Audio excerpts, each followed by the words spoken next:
bom dia! Hoje é sexta-feira, dia 13 de fevereiro de 2015. Sexta-feira 13 é o dia da sorte, minha gente. Começa agora mais uma edição do Cresce Esclarece. Só para adiantar, próxima sexta-feira nós vamos falar sobre financiamento SFH e fundo de garantia.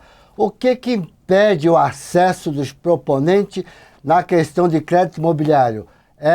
Sistema Financeiro de Habitação e Fundo de Garantia. E para falar desse assunto, nós vamos estar com o nosso convidado que você já conhece, Dr. Mauro Antônio Rocha, que é do Jurídico da Caixa Econômica Federal. E hoje nós temos um tema importantíssimo para comentar com vocês, que é o tema que você escolheu na última enquete. E a nova enquete já está no ar. Vai ficar até o final de fevereiro. Escolha o seu tema e vote. Nós estamos aguardando o seu voto. O tema de hoje que você escolheu: como vencer o desafio de negociar terrenos. E para falar deste assunto, nós estamos aqui com um especialista, o nosso convidado, o nosso amigo Gustavo Feola. O Gustavo ele é graduado em Engenharia Civil e especializado em Gestão Empresarial. Possui experiência de mais de 20 anos no mercado imobiliário, especialmente na negociação de grandes áreas. Sócio-diretor da Gustavo Feola Negócios Imobiliários. E em nome do novo presidente do Cresce São Paulo, José Augusto Viana Neto, queria agradecer aqui ao Feola pela sua participação em estar colaborando com o programa Cresce Esclarece e com você que precisa dessas dicas sobre como negociar grandes áreas. Feola, muito obrigado e obrigado por sua participação nesta edição do Cresce Esclarece, numa véspera de carnaval, sexta-feira 13. Sem dúvida. Gilberto, muito obrigado pelo convite, obrigado aos amigos que estão assistindo, estamos aí à disposição. E as perguntas estão abertas. Você tem alguma dúvida sobre a questão de terrenos para incorporação, terreno para fazer loteamento, terreno para se construir um shopping center, por aí vai. Então eu queria já agradecer o Rogério. O Rogério é um amigo que ele postou no Facebook, avisando os colegas para assistirem o programa de hoje, que ia falar sobre o nosso tema de como negociar terreno. Então eu quero agradecer o Rogério, nosso muito obrigado. Um forte abraço para você, Rogério. Feola, vamos começar aqui antes de vir as perguntas, que as perguntas já estão abertas. Queria te fazer uma perguntinha aqui, Feola. O corretor de imóveis que não oferta a mercadoria a determinados clientes, aquele famoso medo, o cara chega com uma Mercedes na porta do escritório e tem medo de atender o cliente, não é isso? Isso é por medo. A causa do medo é o despreparo do profissional. Gilberto, eu costumo dizer que o desconhecimento nos traz medo. E o que acontece? Para a gente tirar esse medo, quanto mais conhecimentos técnicos a gente tiver do produto, a gente vai ter mais chance de poder negociar com mais confiança. Ou seja, o medo vai ficando para trás. E principalmente na nossa área de terrenos, a gente precisa ter um conhecimento grande técnico. Um conhecimento que eu falo não é só motivacional, não adianta só ter motivação, precisa ter base para poder negociar. E como você mesmo disse, às vezes tem muitos corretores que ficam com medo de negociar com proprietários, com clientes de um nível de poder aquisitivo alto. Então não tem que ter esse medo, tem que conversar naturalmente e quanto mais você se informar, mais base, melhor é para você intermediar esse terreno. E jamais subestimar qualquer pessoa, isso não pode. É uma realidade, subestimar cliente é um grande erro. Eu sei que você que nos acompanha não faz isso, mas se você vê algum colega que faz isso, você tem que dar uma dica para ele. Isso aconteceu no meu próprio escritório. Rapidamente eu vou até contar, faz muito tempo, quando o jogador Pita, no Santos Futebol Clube, assinou o primeiro contrato, ele foi de shortinho, de chinelinho havaiana, com a namorada, entrou no meu escritório. E o corretor da vez, quando viu, não quis atender. Sim. Pode passar a minha vez. Ele não conheceu que era o Pita. E o cara comprou 2 imóveis com o corretor que atendeu, porque o corretor, quando viu, conheceu. Então pode deixar que eu atendo. Perfeito. Então não podemos subestimar. Todos os clientes têm que ser atendidos como uma questão de educação do corretor como um profissional. Okay? Tem muitas histórias no mercado imobiliário, aquelas pessoas do interior, não é? que ele é simples, mas tem muito dinheiro. Sem dúvida. Então, às vezes, o corretor deixa de faturar. Sem dúvida. E principalmente, né, nessa área da gente de terrenos, você não sabe, às vezes é um cliente de potencial muito alto. E às vezes ele vai com um carro, até um carro popular, econômico, justamente para não chamar atenção. Ele vai antes, ele visita, e depois começa aquela conversa, ele sonda. E muitos corretores às vezes têm esse receio, não, eu não vou atender, etc. Mas não, tem que atender bem todo mundo. Então, minha gente, vamos quebrar o medo da barreira.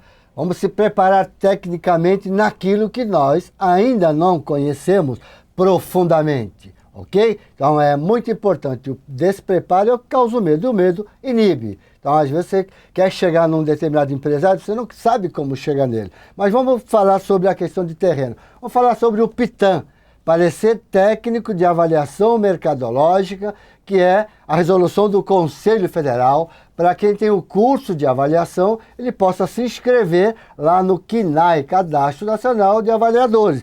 Feola, parecer técnico de avaliação mercadológica é fundamental para um corretor que quer trabalhar negociando grandes áreas, terreno para os grandes empresários. É importante ele saber quanto vale aquela área.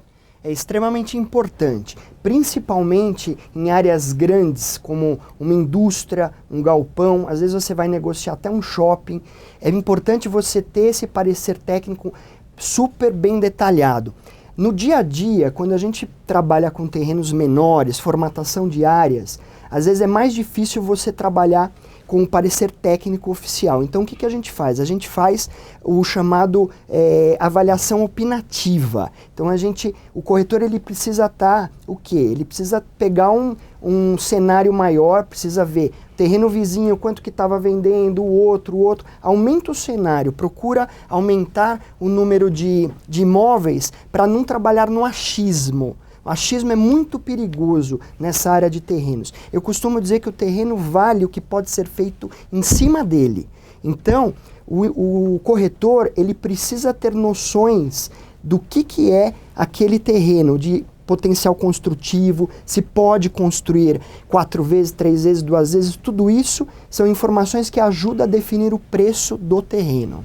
E nós não podemos entrar naquela... Quanto o senhor está pedindo? Porque nós sabemos que o proprietário, o preço do proprietário, não só em terreno, até nos nossos negócios sempre vale mais do que o dos outros, certo? Por isso que o corretor precisa saber para discutir o preço. Por quê? Mercadoria fora de preço não há como encaixar no mercado. Ninguém compra, precisa estar no preço. E o preço precisa ser um preço competitivo, porque não é só aquela área que está vendo. Tem muitas outras áreas, pode até ter muitas outras áreas, dependendo da região. Então vamos falar sobre aqui, ó. Prestação de serviço, Feola, para a comercialização de terreno para essas grandes áreas, para grandes empresários. Isso não acontece da noite para o dia. Não é como vender um apartamento, olhou, gostou, faz a proposta, tem certidão, está vendido. Não, ela demora, ele tem um pouco mais de prazo.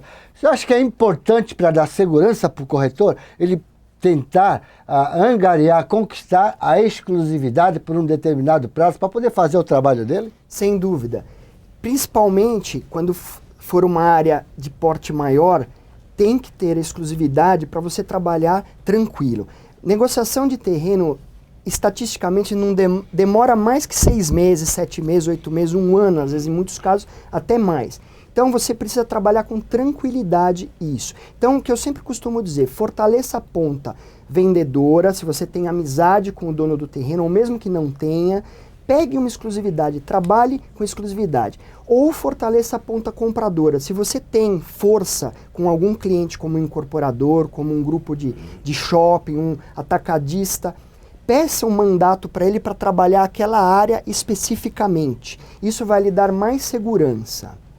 E também com uma exclusividade, quando a gente vai oferecer, fala, eu tenho aqui a exclusividade, está só comigo, estou trazendo, que é uma mercadoria, vamos dizer, ponta firme para você poder oferecer. Você tem uma exclusividade para um determinado, vamos pegar aí 12 meses, vai, no mínimo 12 meses, seria ideal, né? Sem dúvida. E Gilberto, e também evita o chamado leilão. Em área acontece muito leilão. Às vezes a pessoa fala, eu estou pedindo exemplo, R$8.000 o metro quadrado. E aí vem outro e fala, eu te pago 9, eu te pago 7. Você com uma exclusividade, às vezes você consegue minimizar isso. Você faz com que o vendedor, ele defina ali o valor que ele está realmente pedindo. Então isso minimiza os riscos. Vamos ver um outro detalhe. Fiola, trabalhar com terrenos é sinônimo de conhecer plano diretor do município, uso e ocupação do solo? Olha, o ideal, o cenário perfeito seria que todo mundo conhecesse. Porém, não é tão simples você conhecer todos os planos diretores que existem nas cidades onde vocês trabalham e uso e ocupação de solo. Então, qual é a dica que eu acho importantíssimo? O corretor, ele tem que procurar estudar. Hoje em dia, com a internet, é um veículo de comunicação absurdo. Você tem muita pesquisa para você fazer, saber naquela cidade qual é o potencial construtivo daquele determinado terreno e assim por diante. Então, procure estudar, procure abrir mais o leque. Aquela velha história, quanto mais informação, melhor para você intermediar. Então, em geral, os corretores, eles precisam ter essa noção, noções básicas, para quê? Para poder saber que se pelo menos aquele terreno, ele é um terreno que pode fazer um prédio, ou ele não pode construir um prédio. Às vezes é um terreno que é de um uso industrial, e ali não pode. Apresenta para um cliente incorporador um terreno com uso estritamente industrial. Aí fica feio. Imagina um cliente receber um terreno que de cara já não pode fazer. Então, tem que filtrar. Eu costumo dizer sempre filtrar as informações iniciais antes de ofertar para o cliente. Hoje, uma grande maioria das incorporadoras, Fiola, eles têm um VGV alto. E isso, dependendo, se for grande centro, como São Paulo, né, grandes regiões, é difícil de encontrar essas grandes áreas. Né? Qual a dica que você dá para os nossos colegas que nos acompanham nesta manhã de sexta-feira, 13 de fevereiro de 2015? Perfeito, Gilberto. Os corretores têm que estar sempre antenados.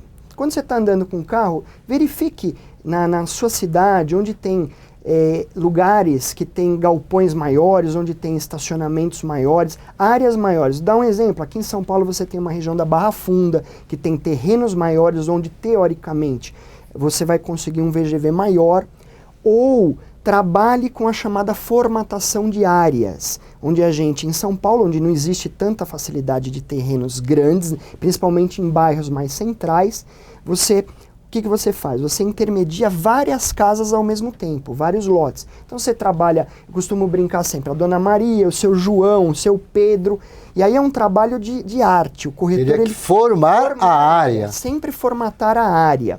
E é um trabalho que envolve muita psicologia do corretor, muita paciência, tem que ter extrema paciência e foco. Trabalhar com muito foco. Então, ele formatando a área, o que acontece? Ele vai ter uma área maior. E dependendo do bairro que ele for trabalhar, ele consegue atingir esse VGV maior. VGV, para deixar mais claro para vocês, Valor Global de Vendas, ok, minha gente? Podemos falar sobre loteamento, Fiola? Perfeito. Vamos pensar um pouquinho também no interior, ou em qualquer estado, qualquer município de outros estados do nosso grande Brasil. Falar sobre a questão de áreas para loteamento. É fácil de localizar essas áreas? Então, eu gosto muito de trabalhar com a chamada parceria. Por quê? Um corretor, principalmente áreas no interior, o corretor local, ele conhece praticamente todo mundo da cidade. Ele conhece quem tem as propriedades maiores, quem é o cliente mais difícil de negociar, o mais fácil. Ele sabe se aquele terreno, em geral, tem algum problema mais grave, não tem. Então eu recomendo, a grande dica é fazer parcerias locais. É melhor dividir para multiplicar. Sempre é melhor. E aí o que acontece? Trabalhando com os corretores locais, a gente abre mais o leque, porque é muito mais difícil, por exemplo, eu, corretor de São Paulo, e fazer uma pesquisa, exemplo, em Rio Preto, que eu não conheço, não domino a cidade. Então faço uma parceria local e encontra sim essas áreas de loteamento. Lembrando que loteamento é uma negociação também extremamente demorada, porque você não tem a velocidade que tem de você trabalhar num terreno em capital, num uso urbano. Você, colega corretor de todo o Brasil, você tem alguma dúvida jurídica sobre a questão da corretagem, mercado imobiliário? Assista todas as quarta-feiras, 10 horas, ao vivo pela TV Cresce, Questão de Direito, com o Dr. Júlio César Chance. Está aí o convite, minha gente. E as perguntas estão abertas. Vocês não têm nenhuma pergunta para fazer para o Feola sobre a questão de terreno, ou vocês não trabalham com terreno? Aproveite essa grande oportunidade que o Cresce São Paulo está lhe dando através da TV Cresce, programa ao vivo. E falando ao vivo, em São Paulo são 10 horas e 14 minutos. Vamos lá, eu tenho uma área.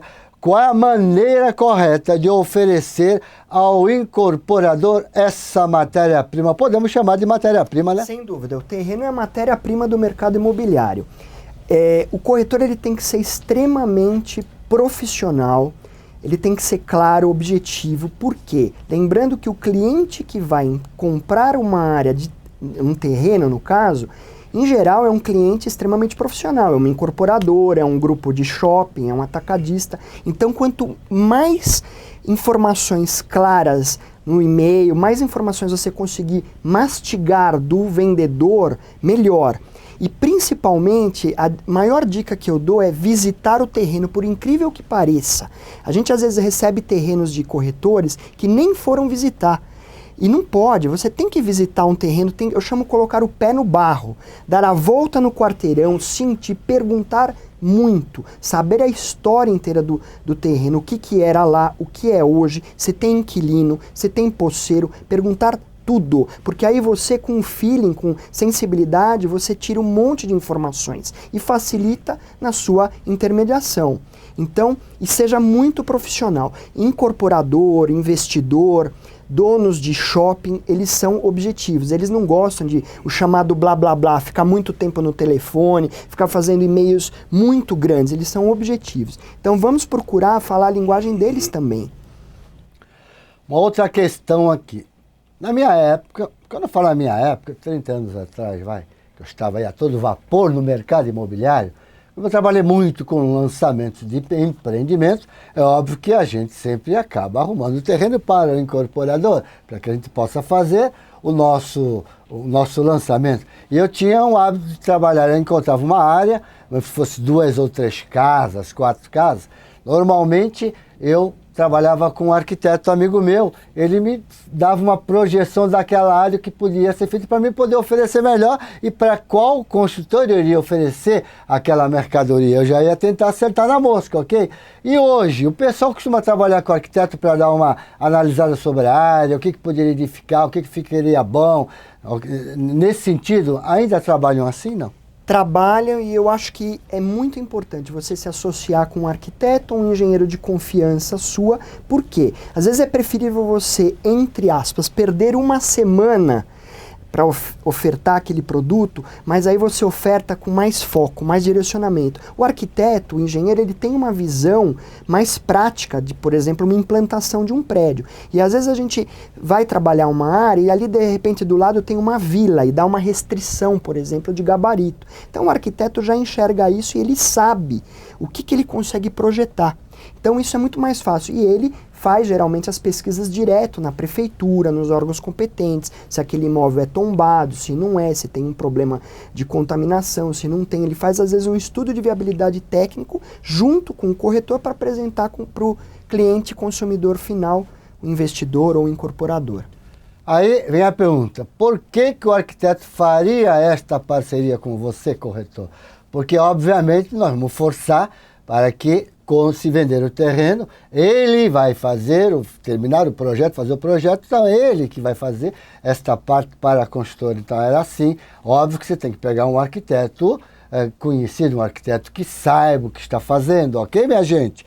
Vamos ver assim, sabe que nós estamos falando em terreno, não sei como é que, nos dias de hoje, como é que anda a questão de troca de área no local. sabe quanto está o percentual de hoje? Ainda funciona muito essa questão, Fiola? Funciona e assim, a gente tem que ter muita responsabilidade, o corretor tem que ter muita responsabilidade de não falar, às vezes, o percentual por achismo, ou achar que no outro terreno que ele negociou, ou ouviu dizer que se paga, exemplo, 20% de permuta. Por quê? Esse é um cálculo que o incorporador ele faz com muito cuidado. Depende do tamanho do terreno, depende do VGV, depende da eficiência do projeto, depende do produto, se é um residencial, se é um comercial.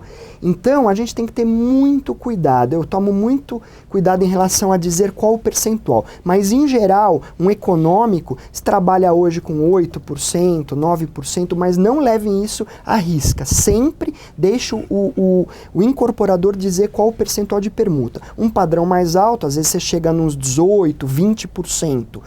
Mas lembrando, mais uma vez, eu gosto de ser até chato nisso. A gente tem que tomar muito cuidado. Cada caso é um caso. Troca de área no local seria pagamento do terreno com unidades que vão ser edificadas lá no local. E as perguntas estão abertas. Nós já estamos recebendo aqui a pergunta do Maciel José, aqui de São Paulo.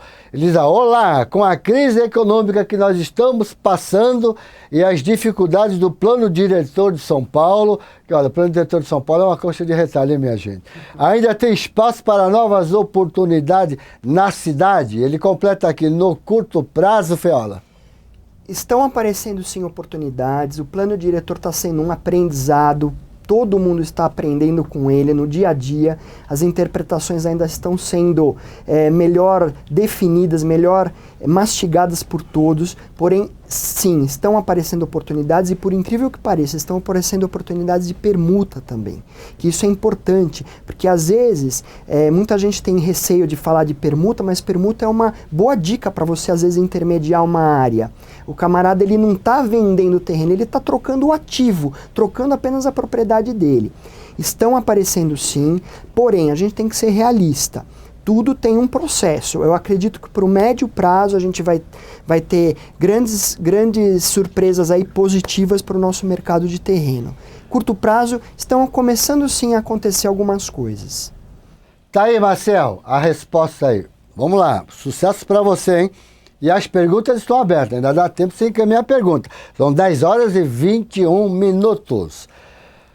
Vamos comentar um pouquinho sobre terreno com probabilidade de estar contaminado. Isso é um cuidado que o corretor tem que ter. Sim, sem dúvida nenhuma. É assim, nós não somos especializados, não somos engenheiros ambientais, etc. Então, é aquela chamada malícia que a gente tem que ter quando a gente recebe um terreno ou a gente está negociando, por exemplo, uma indústria, uma oficina. Pegue toda a documentação, fale com, de repente, até com aquele engenheiro, aquele arquiteto que está fazendo a sua assessoria, que está junto, analisando, de repente, esse terreno, porque ele conhece também o caminho das pedras. E hoje, voltando a falar até da internet, você tem como fazer algumas pesquisas iniciais, na CETESB, por exemplo, se o terreno está contaminado, se não está, e aquela questão, vai sondando com o proprietário o que era, que tipo de indústria que era. Então, a gente pega muitas dicas na hora da conversa. Se o terreno tiver algum indício de contaminação, acenda a luz amarela. Não significa que você não vai negociar esse terreno. Vai negociar. Só que o prazo, ele é mais alongado, porque ele provavelmente vai passar por um processo de descontaminação se tiver realmente comprovada a contaminação. Então, a gente tem que ter só essa atenção. Olá, chegou a pergunta do Maurício Pires de Toledo. Obrigado, Maurício.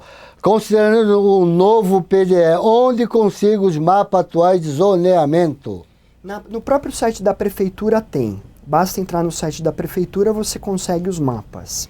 Hoje está mais fácil da gente buscar as informações, porque tem um tal de Dr. Google que ele nos ajuda bastante, né, Maurício? Sem dúvida nenhuma. Podia comentar um pouco sobre a questão de grandes áreas para shopping center e indústria? Como é que funciona esse mercado? Como é que localizar? Como é que eu vou buscar a área e o interessado? Como é que funciona? A área, por exemplo, de indústria, geralmente são áreas mais planas, áreas maiores, depende se eles vão construir para uso próprio, uma indústria, como se fosse uma indústria, por exemplo, de tecelagem que contratou que ela precisa mudar a fábrica dela de um lugar para o outro. Então você tem que, geralmente, vai para os lugares do interior. São Paulo, até por restrições de preço e restrições de zoneamento, está cada vez mais difícil. Então, geralmente interior. Indústrias, a gente sempre tem que observar questões também de acessos, pedágio, principalmente se for um condomínio, por exemplo, de logística. É muito comum o investidor que vai construir um condomínio de galpões, ele analisa se tem pedágios, onde que estão os pedágios, a distância do acesso, as vias, se o terreno é plano. Então a gente tem que ter essa observação. Para áreas de shopping, sempre a gente tem que observar o quê? Se tem adensamento, geralmente residencial, também questões de acesso. Shopping, lembra que são várias lojas agregadas, então não adianta o shopping estar no meio do nada. Isso já foi um pouco até essa época de ter o shopping no meio do nada. E o shopping, o shoppeiro que a gente fala, o cliente que constrói shopping, ele faz pesquisa de mercado extremamente detalhada, então dificilmente ele erra o ponto do shopping. Então a gente trabalha também muito sobre demanda. Às vezes o cliente da gente, ele nos contrata para ir atrás dessa área. Apenas vou fazer mais um complemento. Existem também os malls, que são aqueles shoppings menores, geralmente de esquinas, que são lojas, tem muito nos Estados Unidos. Então vamos ter bastante atenção também com áreas de esquina, que é onde geralmente a pessoa para comprar numa drogaria, num fast food, geralmente é de uma rotatividade mais alta. Isso também é um bom nicho de mercado. Cidades geralmente acima de 100 mil habitantes, os investidores gostam muito de construir os malls. Normalmente quando a gente comenta sobre terreno, já vem à mente, né? Incorporador, construtor. Mas não é só isso. Tem a questão do shopping, indústria, galpões para logística. Tem, olha, como loja de varejo, atacado. Loja de varejo, atacado. Aí tem muitas igrejas aí procurando terreno para construir o seu templo. Então é um bom mercado, né? É um bom mercado e sempre lembrando que tem que estar atento com a questão técnica. Se pode ou não pode aprovar e construir naquele determinado terreno. São 10 horas e 26 minutos. Já queria adiantar, agradecer a todos os nossos colegas corretores lá de Belo Horizonte. Um forte abraço a todos vocês. Pessoal de Campinas, Carapicuíba, Franca, Itapevi, Jundiaí, Marília, Pirassununga, Ribeirão Preto, a minha cidade de Santos, São João da Boa Vista, São José dos Campos, São Paulo, Sorocaba, muitas cidades, muitos colegas aqui da cidade de São Paulo.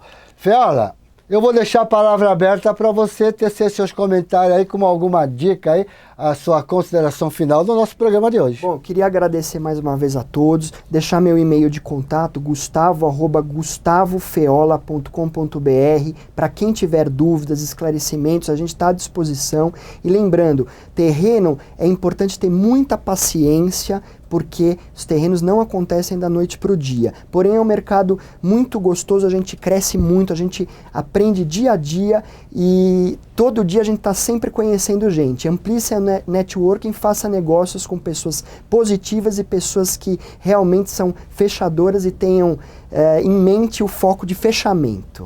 Já está na sua tela aí o e-mail que o Gustavo passou. Ok, minha gente? Só lembrando que na próxima sexta-feira, dia 20/2, nós vamos ter aqui o Dr. Mauro Antônio Rocha, que é do Jurídico da Caixa Econômica Federal, para comentar sobre financiamentos do SFH. SFH, hein? Não é SFI, SFH. Sistema Financeiro da Habitação e Fundo de Garantia. Quais são os motivos que impedem o acesso? Você tem alguma dúvida? Já vai preparando a sua pergunta e pode antecipar e encaminhar para a TV Cresce, que nós já vamos colecionando a sua pergunta, ok, minha gente? E nós já estamos na semana do carnaval. Você que gosta de pular o carnaval, você que gosta de se divertir, você que gosta de sambar, olha, eu não posso sambar, né? Dá uma olhada na minha fisionomia, não tem jeito, não é verdade? Então, você que gosta de sambar, gosta de se divertir, eu quero te desejar aqui um excelente carnaval, uma boa sexta-feira, um bom final de semana. Se você vai trabalhar, bons negócios, né, Fiola? Bons negócios a todos. E bom carnaval. Isso aí. Bons negócios. Se você vai descansar, curtir o carnaval, descanse em paz, se divirta com muito cuidado para não ter problema, porque carnaval é uma festa popular e você não pode ter problema, deixar o carnaval te gerar um problema, ok, minha gente? Então, muito obrigado pela participação, pela carona que vocês nos deram nesta manhã de sexta-feira, 13 de fevereiro de 2015, sexta-feira 13, onde inicia-se o pontapé do Carnaval no nosso Brasil. A todos vocês, muito obrigado. Tenham um bom final de semana, mas eu espero você na próxima sexta. Tchau e um abraço.